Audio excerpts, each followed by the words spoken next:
Allora, oggi siamo qua con Massimo Gallo perché ci deve raccontare e dimostrare un'esperienza che può essere utile a tutti. Ci farà vedere come fa lui questo meraviglioso marmo che in realtà ha proprio creato, immaginato. Oggi ci racconta come si fa. Cominciamo con due parole, dimmi. Dunque, si incomincia a stendere il materiale quindi sulla parete, avendo un'idea precisa di quello che si vuole realizzare.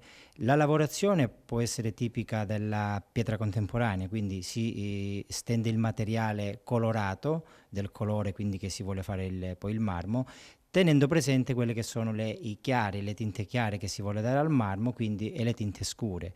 Ecco, scusami. Però pietra contemporanea chiediamo obliquo e usando appunto diversi colori. In questo caso usiamo questo nero, questo bianco e questo beige. Sì, quindi sono i tre colori che oggi faremo questa parete effetto marmo con l'SC, il GF e il bianco. Perfetto.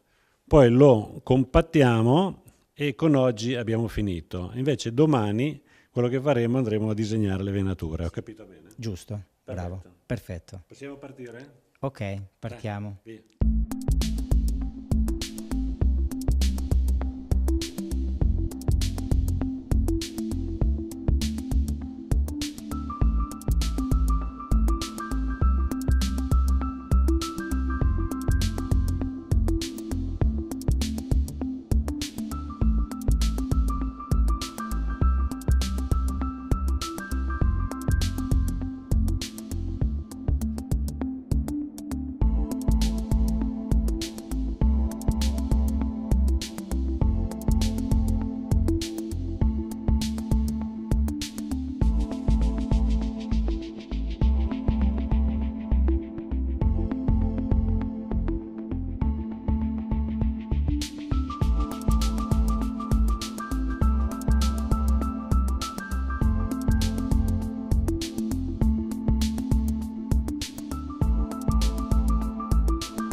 Ecco, questo dettaglio è importante perché così l'artista a un certo punto parte e mette dentro un po' di colore. Cosa succede?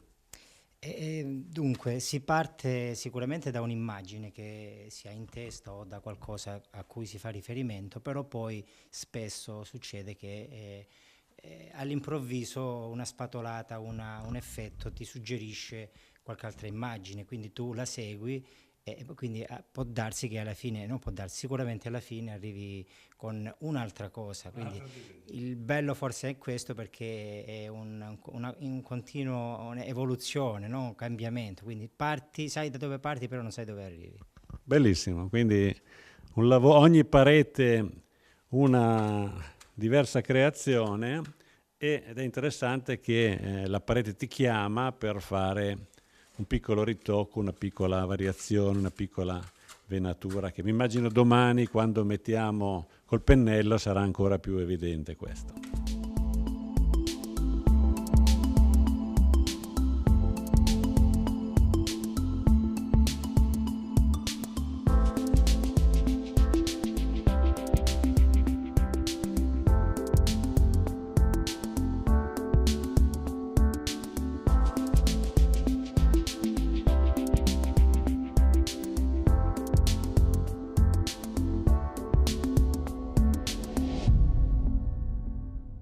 Quindi i tempi sono perfetti, Massimo. Hai Sì. fatto un'oretta, ci hai messo un'oretta a fare questa. Un'oretta, sì. Adesso sta asciugando e si vede incomincia a perdere l'acqua, quindi a chiazzarsi le zone opache, quindi è pronto per essere compattato.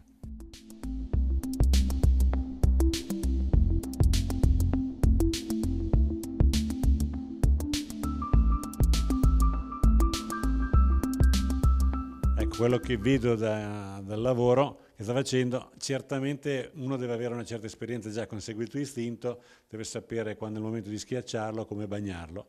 Quello che ho visto anche adesso è che tu ancora lisciandolo sposti ancora il colore e dai ulteriori variazioni, sì, che questo è classe, insomma. Allora Massimo, abbiamo passato con l'acqua, abbiamo schiacciato, adesso è passata un'oretta e mezza, come con istinto, sempre, arriva il momento che bisogna dargli una bella lucidata.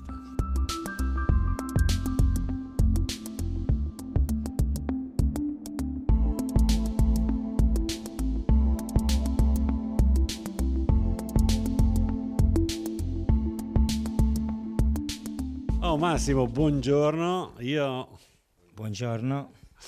Io sono arrivato un po' in ritardo, tu ti sei portato avanti, hai fatto un sacco di lavori. Ieri sera abbiamo lasciato che la parete era ancora bagnata, lui stamattina è venuto presto e ha fatto un cambio radicale, hai fatto dei tocchi di classe meravigliosi. Raccontami come si fa a fare queste cose. In pratica ho fatto semplicemente del colorante diluito e sono andato a creare delle chiazze, quindi delle zone dove chiaramente il marmo non è composto soltanto da due colori, ci sono delle trasparenze e quindi si creano delle velature, si creano delle chiazze. In questo modo acquista anche profondità il marmo, quindi è più d'effetto, diciamo, come lavorazione.